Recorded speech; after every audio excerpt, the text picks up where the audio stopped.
اعوذ باللہ من الشیطان الرجیم، بسم اللہ الرحمن الرحیم۔ پارہ نمبر 24 آج ہم شروع کرنے جا رہے ہیں۔ اس پارے میں بھی جو ہم نے پارہ نمبر 23 میں سورہ زمر کا آغاز کیا تھا وہی صورت ابھی چل رہی ہے، اور اسی میں سے میں نے آپ سے سوال پوچھا تھا کہ سورہ زمر میں اصل خسارہ کس چیز کو کہا گیا ہے اور خوشخبری کس چیز کی دی گئی ہے۔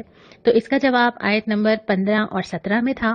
خسارہ یہ کہا گیا ہے کہ انسان قیامت کے دن اپنے آپ کو اور اپنی اولاد کو گھاٹے میں ڈال لے، یعنی دنیا میں وہ جو جمع کر کے آیا ہے کوئی پوچھ ہی نہیں رہا اس سے، مطلب بینک بیلنس کیا تھا، گھر کیسا بنایا تھا، ڈیکوریٹ کیسا کیا تھا، بچوں نے کہاں سے پڑھا تھا، یونیورسٹیز کون سی تھیں، نہیں۔ اللہ کے معاملے میں، دین کے معاملے میں اگر وہ خود یا اس کے بچے پیچھے رہ گئے تو اس سے بڑا پچھتاوا اور کوئی نہ ہوگا۔ اصل خوشخبری یہ ہے کہ انسان طاغوت کی بندگی سے بچ جائے۔ آپ نے مجھے بتایا تھا ہم سب کی زندگی میں کون کون سے طاغوت ہیں جن کو ہم اللہ کے مقابلے میں پوجنے لگتے ہیں، تو اگر انسان اللہ کو ہی خالصتاً پکارے، اللہ ہی کے لیے دین کو خالص کرے، اس سے بڑا خوش قسمت کوئی نہیں ہے۔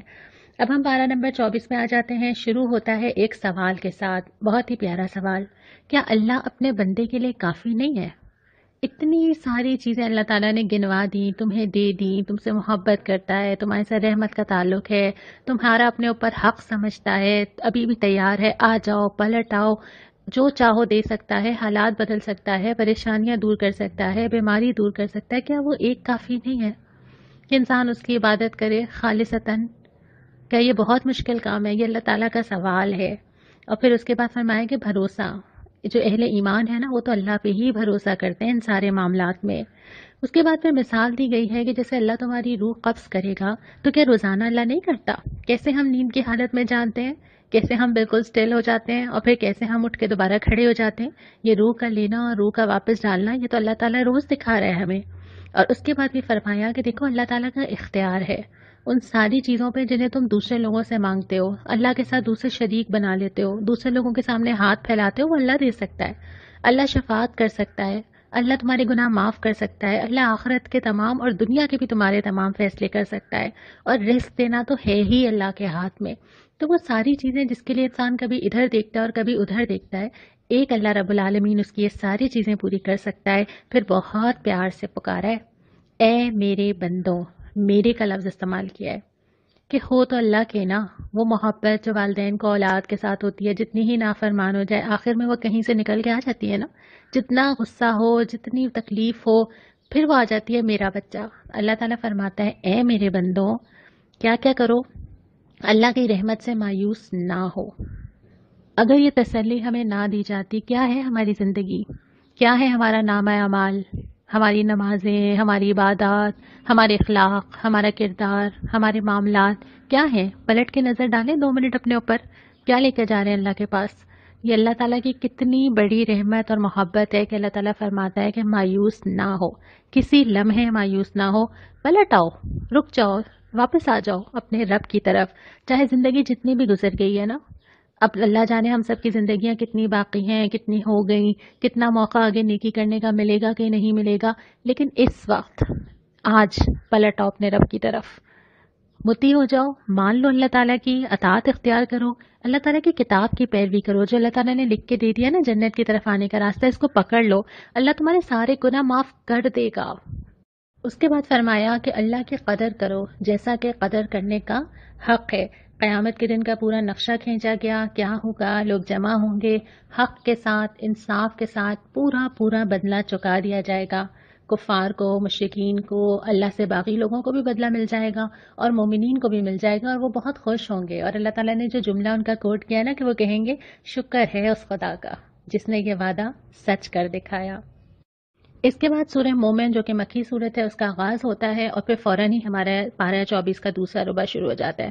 ابتدا ہوتی ہے کہ اس کتاب کو جس نے نازل کیا ہے، یہ وہ کتاب نہیں ہے جو کسی انسان نے لکھ دی، یہ وہ کتاب نہیں ہے جو بار بار ریوائز ہو رہی ہو، جس میں غلطیاں ہوں، جس کا ریوائز ایڈیشن آ جاتا ہو بار بار، جو مارکیٹ میں شارٹ ہو، نہیں، یہ وہ کتاب ہے جو اس نے نازل کی ہے، جو زبردست ہے، جاننے والا ہے ہر چیز کا جو میں اور آپ نہیں جانتے، معاف کرنے والا، توبہ کو قبول کرنے والا، سخت سزا دینے والا، صاحب فضل جس کے سوا کوئی معبود نہیں، یعنی کوئی عام کتاب نہیں ہے بلکہ یہ اس اللہ رب العالمین کی کتاب ہے جو ہر چیز کا احاطہ رکھتا ہے۔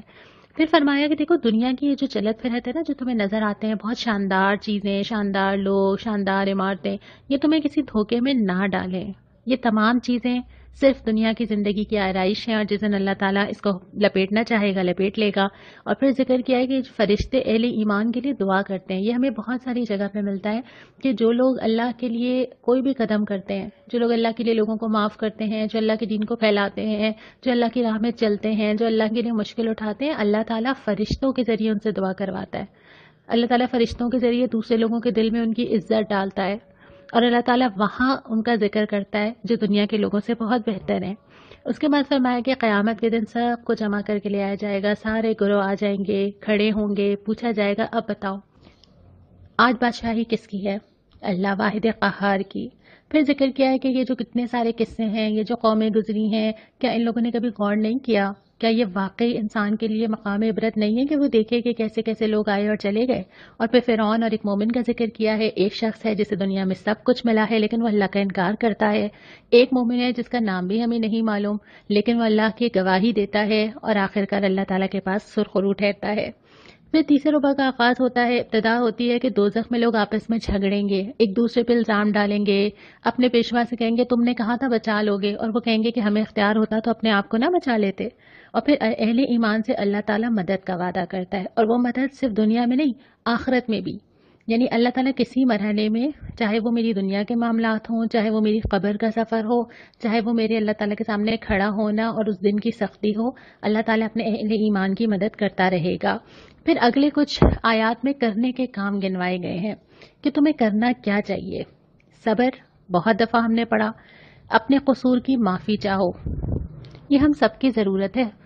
روزانہ ارادہ باندھتے ہیں، توڑ دیتے ہیں، قدم آگے رکھتے ہیں، پیچھے آ جاتے ہیں، پھر گناہ ہوتا ہے، پھر سوچتے ہیں ہم نہیں کریں گے، اور اگر اللہ یہ نہ لگتا تو پھر ہمارے ساتھ کیا ہوتا۔ پھر یہ کہ صبح شام اپنے رب کی حمد اور تسبیح کرو، اللہ کی پناہ مانگو۔ اللہ کی پناہ مانگنا بہت ضروری ہے کیونکہ جس دور میں ہم ہیں صبح شام فتنے ہیں، پھر ہمارے ساتھ شیطان بھی ہے، پھر ہمارے ساتھ ہمارا اپنا نفس بھی ہے، پھر اور بہت سارے لوگ بھی ہیں جو گمراہ کرتے ہیں، پھر دنیا کی مشغولیات بھی ہیں۔ تو اللہ تعالیٰ سے مانگا جائے کہ اللہ مجھے اپنی حفاظت میں لے لیجئے۔ اس کے بعد فرمائے کہ تم مجھے پکارو نا، میں تمہاری دعائیں قبول کروں گا۔ جو چاہیے، مدد کی ضرورت ہے، اگر دین کے راستے پہ بھی چلنا ہے تو پہلے اللہ کے سامنے کھڑے ہو جائیے کہ اللہ تعالیٰ آپ نے مدد کرنی ہے میری، میں نے قدم رکھنا ہے اور آپ نے مجھے تھام لینا ہے۔ قرآن پڑھنا ہے تو اللہ سے مانگیے اللہ آپ نے سمجھانا ہے، گھر کی کوئی ضرورت ہے، کوئی بیماری ہے، کوئی پریشانی ہے، بس جیسے ایک لاڈلا بچہ ماں کے پیچھے پڑ جاتا ہے نا کہ آپ نے دینا ہے، ایسے اللہ تعالیٰ سے اس ناز کے ساتھ مانگیے، یقین کیجئے اللہ تعالیٰ رد نہیں کرتا۔ اس کے بعد فرمایا وہ اللہ ہی تو ہے جس نے تمہیں یہ ساری چیزیں دیں جن جن نشانیوں کا یہاں پہ ذکر ہے، اور پھر سوال کیا کہ کس کس نشانی کا انکار کرو گے؟ اپنے وجود کا انکار کرو گے، اپنے کھانے کا، اپنے ملنے والے رزق کا، جس زمین میں ٹھہرے ہوئے اس کا، جس موسم میں تم زندہ ہو اس کا، کس کس چیز کا انکار کرو گے؟ اس کے بعد پھر یہ صورت یہاں مکمل ہوتی ہے اور چوتھا ربع شروع ہوتا ہے اور سورہ حمیم سجدہ شروع ہو جاتی ہے۔ سورہ حمیم سجدہ میں سب سے پہلے ابتدا ہوتی ہے کہ قرآن کا مقصد نزول، یہ جو اللہ تعالیٰ نے کتاب نازل کی ہے یہ کس لیے آئی تھی؟ کیا یہ اس لیے آئی تھی کہ میرے گھر میں ایک اوپر ریک ہوگا، اس کے اوپر اس کا نسخہ ہوگا، اور وہ نسخہ بھی وہ ہوگا جو کبھی میری نانی یا دادی نے لیا ہوگا، اور اس کے بعد اس کے اوپر گوٹے کا ایک کور چڑھا ہوا ہوگا، اور میں اس کو جب اٹھاؤں گی تو پھر پہلے میں اس کے اوپر سے خدا نخواستہ مٹی جھاڑوں گی؟ یہ کتاب اس لیے نہیں آئی تھی۔ میں نے پہلے بھی یہ بات کی تھی نا کہ یہ تو میرا مینول ہے جس کو میری سائڈ ٹیبل پہ ہر وقت ہونا چاہیے۔ تو یہ کتاب اللہ تعالیٰ نے بھیجی کیوں تھی؟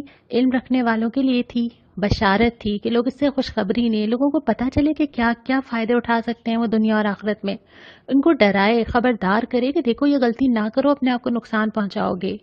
اور اس کے بعد ذکر کیا کہ لوگ اس سے روگردانی کر دیتے ہیں، اس کو توجہ ہی نہیں دیتے، اور اللہ نہ کرے کہ ہم ایسا کریں، لیکن جتنی توجہ ہم نے اس رمضان میں اس کتاب کو دی ہے، الحمدللہ آج ہم 24ویں سپارے کے اوپر آ گئے، کیا ہم عام دنوں میں دے پاتے ہیں؟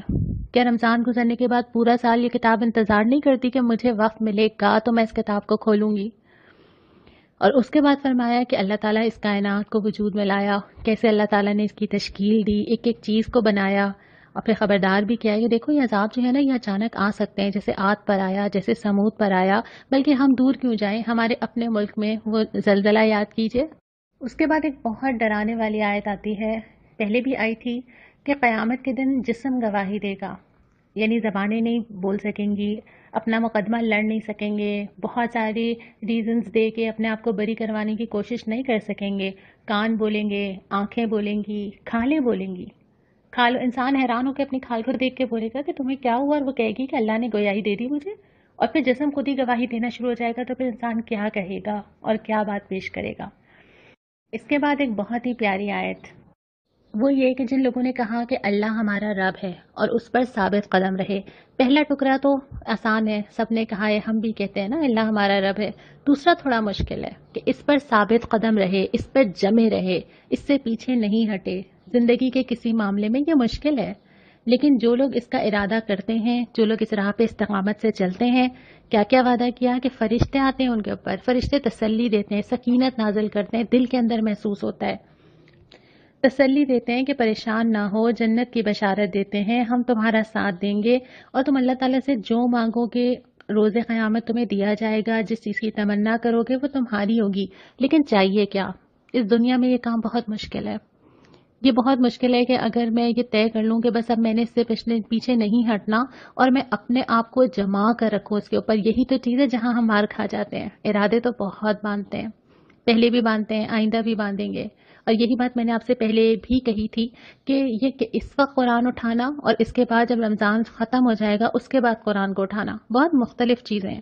اس کی وجہ یہ ہے کہ اس وقت تو ہمیں آسانی ہے، وقت ہے ہمارے پاس، لیکن کیا ہم یہ ثابت قدمی دکھا سکتے ہیں جیسے کہ آپ لوگ چاہ رہے ہیں کہ ہم اور پڑھیں، ہم آگے جاری رکھیں، کچھ نہ کچھ سلسلہ بندہ رہے؟ کیا آپ اپنے اندر یہ ثابت قدمی پاتے ہیں؟ یہ ثابت قدمی ہونا بہت ضروری ہے، دنیا کے کسی بھی معاملے میں ضروری ہے. آپ کہیں پہ بھی کوئی کمٹمنٹ کرتے ہیں، آپ اگر شادی ہو کے کسی گھر جاتے ہیں تو آپ ثابت قدمی سے ہی اپنا گھر بنا پاتے ہیں. آپ کسی یونیورسٹی میں ایڈمیشن لیتے ہیں تو آپ کی ثابت قدمی ہی ہوتی ہے جو ہر طرح کے حالات میں، ہر طرح کے پرابلمز میں، اسائنمنٹس میں، ہر چیز میں آپ نکل جاتے ہیں اور اتنے سال گزار کے ڈگری لے لیتے ہیں. یہ ثابت قدمی ہوتی ہے. آپ کسی بچے کا ایڈمیشن کرواتے ہیں اور آپ اس کے لیے روزانہ صبح اٹھتے ہیں، الگ صبح اٹھتے ہیں، چاہے 6 بجے بھیجنا پڑے، اس کو وین میں بٹھا دیتے ہیں. یہ آپ کی ثابت قدمی ہوتی ہے کہ آپ نے یہ کام طے کیا ہوتا ہے اور آپ کر کے رہتے ہیں. کسی پروفیشنل ایجوکیشن میں جاتے ہیں، میڈیکل میں جاتے ہیں، انجینئرنگ میں جاتے ہیں، کئی سال لگا دیتے ہیں، دن اور رات کا فرق مٹا دیتے ہیں. یہ آپ کی ثابت قدمی ہے کیونکہ آپ نے طے کیا ہے. تو یہی ثابت قدمی اللہ تعالیٰ کو بھی تو چاہیے نا، جو ان سارے معاملات میں ہے، کہ جب انسان یہ طے کرے کہ اچھا اب میں نے علم حاصل کرنا ہے، اب میں نے قرآن و حدیث اور سیرت کو پڑھنا ہے، تو پھر وہ ثابت قدمی چاہیے کہ ایسا نہ ہو کہ آج بہت زیادہ اور کل بالکل نہیں، بلکہ ایک تسلسل اور استقامت کے ساتھ انسان عمل کرنے والا ہو. اور اس کے علاوہ بھی چاہے وہ عبادات ہوں، چاہے وہ قرآن کا پڑھنا ہو، تمام چیزوں میں اللہ تعالیٰ کو ثابت قدمی بہت پسند ہے کیونکہ یہ راستہ آسان نہیں ہے. اس راستے میں مشکلات بھی آتی ہیں، بہت ساری چیزیں اپنے اندر مشغول کرنے والی، دھیان بٹانے والی، اپنی طرف کھینچنے والی، سب کچھ آتی ہیں. تو اس میں تو انسان کو ان ساری چیزوں کے درمیان سے اپنا راستہ نکالنا ہوتا ہے نا، تمام مشکلات سے گزرنا ہوتا ہے، تمام آزمائشوں سے پورا اترنا ہوتا ہے. اللہ تعالیٰ دل میں اطمینان نازل کرتا ہے. یہ آزمائی بھی بات ہے اور یہ آپ نے بھی آزمائی ہوگی. تو تہیہ کرتے ہیں انشاءاللہ تعالیٰ کہ اللہ کی راہ پہ ثابت قدم رہیں گے. اس کے بعد ذکر کیا ہے کہ سب سے اچھی بات کس کی ہے، یہ میں ابھی نہیں بتاؤں گی، یہ آپ مجھے بتائیں گے. اور پھر فرمایا کہ دیکھو بدی کو نیکی سے رفع کر دو. دنیا میں یہ نہیں ہو سکتا کہ بدی نہ ہو نا. ہم کیوں ایکسپیکٹ کریں کہ سب لوگ بہت اچھے ہوں؟ یہ تو ہو ہی نہیں سکتا. اور ہم کیوں سب سے ایکسپیکٹیشن لگائیں کہ سب مجھے اچھا سمجھیں؟ یہ بھی ضروری نہیں ہے. اور یہ بھی نہیں ہوگا کہ دنیا میں بہت ساری چیزیں صرف میری ہی مرضی اور میری ہی پسند کی ہوں. اور یہ کیسے ہوگا کہ میری کوئی آزمائش ہی نہ ہو، سب کچھ اچھا اچھا چلتا رہے؟ یہ تو نہیں ہوگا. اور خاص طور پہ جب کوئی آپ کے ساتھ برائی کرے تو راستہ کیا ہے؟ یہ راستہ ہے کہ برائی کا بدلہ اتنی ہی برائی سے دے دیا جائے. دوسرا راستہ یہ ہے کہ اس کو اپنا دوست بنا لیا جائے. بڑا ظرف چاہیے اس کے لیے، بڑا دل چاہیے اس کے لیے، سب کچھ سن کے بھولنے کا حوصلہ چاہیے اس کے لیے. دل کو صاف کرنا، دل میں کینہ نہ رکھنا، اپنے اندر یہ ظرف رکھنا کہ کبھی دل میں وہ ٹیس بن کے چیز جمی نہ رہے. تو سب سے اللہ تعالیٰ کو پسند تو وہ لوگ ہیں جو کہ برائی کو دفع کر دیتے ہیں، وہیں پہ فل سٹاپ لگا دیتے ہیں، آگے نہیں بڑھنے دیتے. ایک برائی بہت ساری برائیوں کا سبب بن سکتی ہے. کسی نے میرے ساتھ برائی کی، میں نے اس کو جواب میں کیا کہا، میں نے اس کو سنبھال کے رکھا، کسی وقت پہ اس کو تانے کی شکل میں لوٹایا یا کم از کم اپنی باڈی لینگویج سے اظہار کیا، پھر کسی اور سے اس کو ڈسکس کیا، اس کی غیبت کی، پھر اس کینے کو جمع کر کے رکھا، آئندہ کئی موقعوں پر نکالا.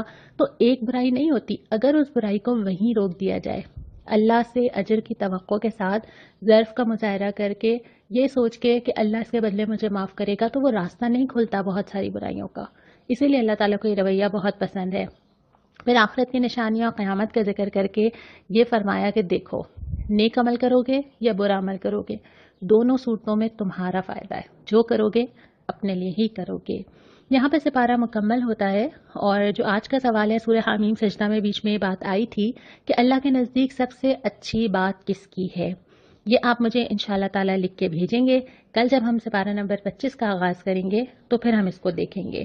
آج کی جو دعا ہے سورہ مومن کی آیات ہیں، اور یہ فرشتوں کی دعا ہے جو وہ اہل ایمان کے لیے کرتے ہیں۔ بہت ہی پیاری آیات ہیں۔ کیا کہتے ہیں؟ اے ہمارے رب، تو اپنی رحمت اور علم کے ساتھ ہر چیز پر چھایا ہوا ہے، معاف کر دے، عذاب دوزخ سے بچا لے ان لوگوں کو جنہوں نے توبہ کی ہے اور تیرا راستہ اختیار کر لیا۔ اے ہمارے رب، داخل کر ان کو ہمیشہ کی رہنے والی جنتوں میں جس کا تو نے ان سے وعدہ کیا، ان کے والدین، بیویاں، اولاد جو صالح ہوں ان کو بھی۔ تو بلا شبہ قادر مطلق اور حکیم ہے، اور برائیوں سے ان کو بچا لے۔ جس کو تو نے قیامت کے برائیوں سے بچایا اس پر تو نے بڑا رحم کیا، یہ بڑی کامیابی ہے۔ اللہ تعالیٰ فرشتوں کی اس دعا کو میرے حق میں بنا دے۔ اللہ تعالیٰ یہ تمام دعا میرے حق میں قبول کرے، اس راہ پہ چلنا ہم سب کے لیے آسان کرے۔ وما علینا الا البلاغ۔